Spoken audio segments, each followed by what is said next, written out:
ఎలా సార్ ఇది మనకి ఎన్టీఆర్ గారి కుటుంబానికి మీరు బంధువులు, ఆత్మీయులు, కుటుంబంలో చాలా విషయాలు చక్కబెడుతుంటారు. అంటే అసలు బేసికల్లీ మీరు ఒకటి చూడండి, ఎన్టీ రామారావు నా దేశం సినిమా యాక్ట్ చేశారు. అవును. నా దేశం సినిమా యాక్ట్ చేసినప్పుడు పర్ డే 1 lakh తీసుకున్నారు. హ్మ్. అప్పటికి ఆ పర్ డే 1 lakh అనేది భారతదేశంలో ఏ నటుడు తీసుకోవాలి. హ్మ్. పర్ డే 1 lakh తీసుకుని దాదాపు 18 రోజులు సినిమా అనుకుని 21 డేస్లో టోటల్ సినిమా అయిపోయింది. కంప్లీట్ ఫినిష్ చేశారు. Okay okay. ఒక సెన్సేషన్ క్రియేట్ అయింది. సెన్సేషన్ క్రియేట్ అయినప్పుడు అప్పుడు ఆయన రాజకీయ రంగ ప్రవేశం చేస్తూ రాజకీయ రంగ ప్రవేశంలో ఒకటే చెప్పారు, ఇన్నాళ్ళు కుటుంబం కోసం నేను చేశాను. నా లాభం, నా నష్టం, లేకపోతే నా ఆస్తుల వ్యవహారం ఏదైనా నా కుటుంబానికి, ఈ కుటుంబంకి కాసేపు పక్కన పెడితే నన్ను ఇంతటి వాడిని చేసింది నా తెలుగు ప్రజలు, తెలుగు ప్రజలే నా కుటుంబం. ఓకే. అందుకని ఇక నుంచి నాకు నా పర్సనల్ కుటుంబం వరకు అక్కడికి అయిపోయింది. ఇక్కడి నుంచి నేను తెలుగు ప్రజల ఆస్తిని, ఓకే, తెలుగు ప్రజలకే సొంతం, తెలుగు ప్రజలందరూ ప్రపంచవ్యాప్తంగా ఉన్న తెలుగు ప్రజలందరూ నా కుటుంబం అని చెప్పి ఆయన రాజకీయాల్లోకి రావటం జరిగింది.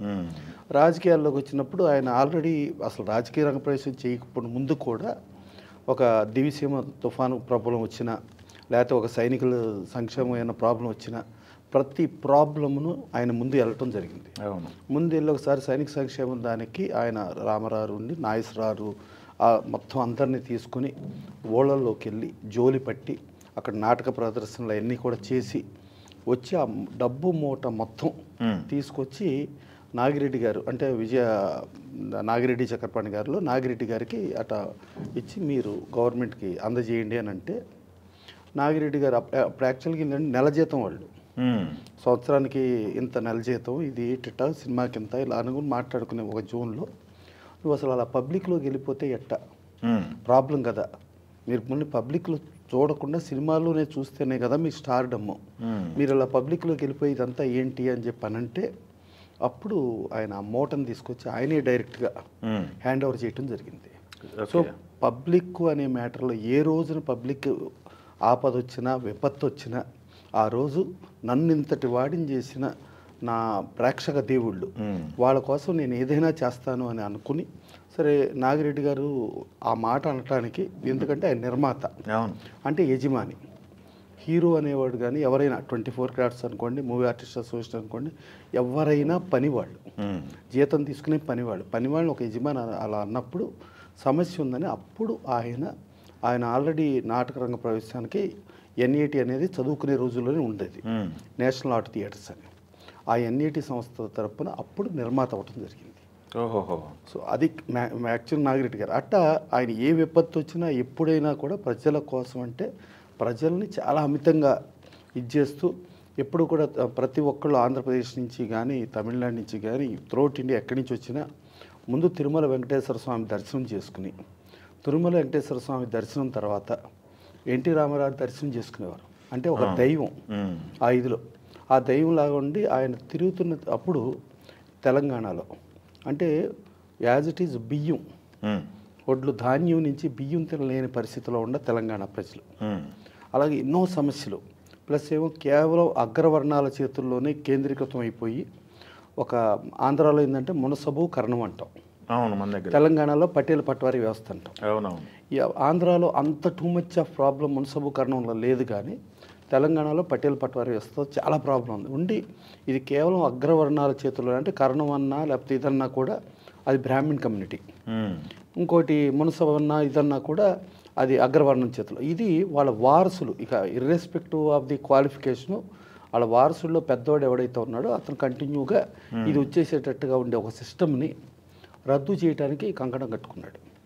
కంకణం కట్టుకున్నప్పుడు వాళ్ళ పిల్లనిచ్చిన మామ ఆయన మునసబు, ఈవెన్ వాళ్ళ బామ్మరిది కంటిన్యూ మునసబోతారు. అంటే వాళ్ళ కుటుంబం వంశపారంపర్యంగా మునసబయ్యే అవకాశం ఉండి, అలాగే నిమ్మకూరు కర్ణంలో వీళ్ళతో కూడా ఆయనకి చాలా సన్నిహిత సంబంధాలు ఉండే ఉన్నా కూడా on the whole interest of the public, ఈ అగ్రవర్ణాల చేతిలో ఉండటం కాదు, ఇది బడుగు బలహీన దళిత మైనారిటీ వర్గాలకు ఈ ఫలాలు అందాలి అంటే ఇది రద్దు చేయాలి. ఆ రద్దు చేస్తారన్నప్పుడు ఆయన చంపేస్తారనేది కూడా బెదిరింపులు వచ్చినాయి. బెదిరింపులు వచ్చినాయి. దానికి కూడా అవసరమైతే వీళ్ళందరూ కలిపి కూడా దానికి అది చేసి ఒక కాంట్రాక్ట్లా కుదుర్చుకుని చేస్తారనే సౌండ్ వచ్చినా కూడా చావనన్నా చస్తా కానీ నా ప్రజల కోసం నేను చేస్తా అని చెప్పి అది రద్దు చేసి చేయటం, ప్లస్ బియ్యం తినలేని పరిస్థితిలో తెలంగాణ ప్రజలకు బియ్యం ఇచ్చేయటం, ప్లస్ తెలంగాణలో బేసికల్లీ వాటర్ ఇప్పుడు కూడా డౌన్లో వచ్చి అది అప్లోకి ల్యాండ్లోకి రావాలి. అప్ ల్యాండ్లోకి రావాలంటే కంపల్సరీ పవర్ కావాలి. పవర్, ఎలక్ట్రిసిటీ పవర్ అంటే నువ్వు 50 రూపాయలు కట్టు ఎంతైనా వాడుకో అని రైతాంగానికి చేయటం.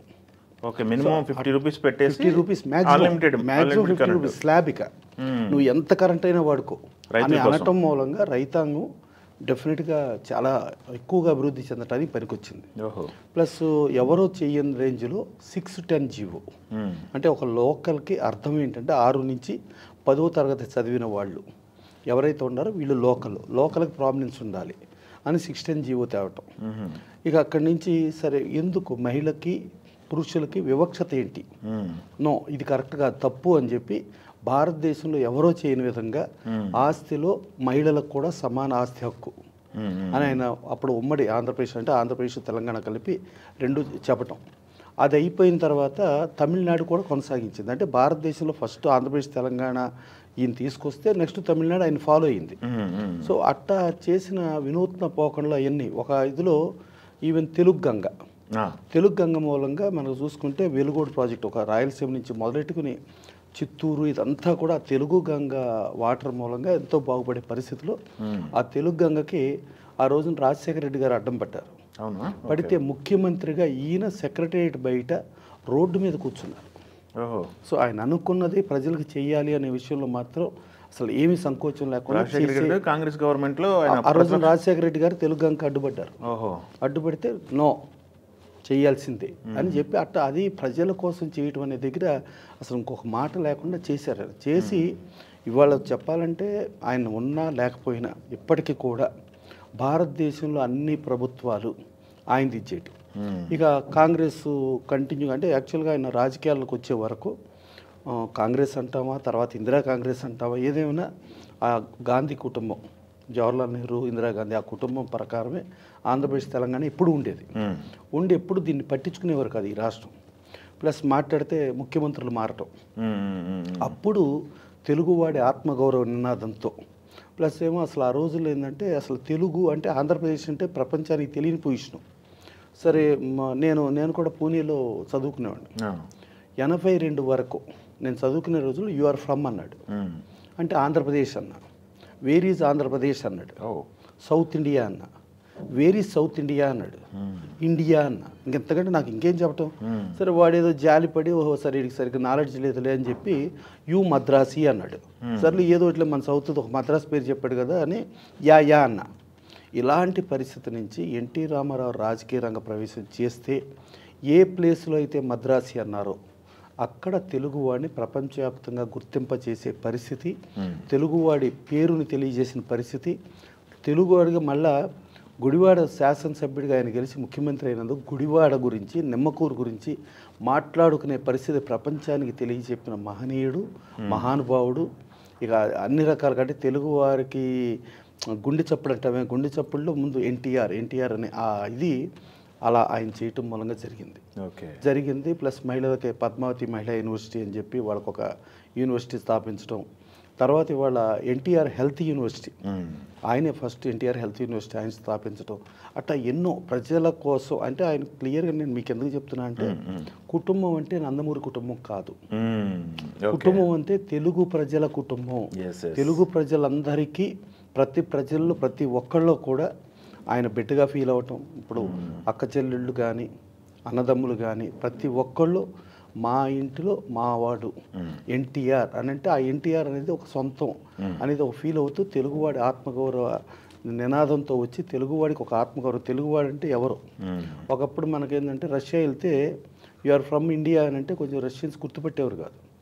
ఆ కాలంలో రష్యన్స్ రాజ్ కపూర్ అంటే you are from Kapoor, okay then India అనేది రష్యా అలా రాజ్ కపూర్ ఎలా వచ్చిందో ప్రపంచవ్యాప్తంగా తెలుగువాడు అంటే తెలుగువాడి పేరు అని అంటే ఎన్టీఆర్. దీంట్లో ఇంకా ఇదే లేదు.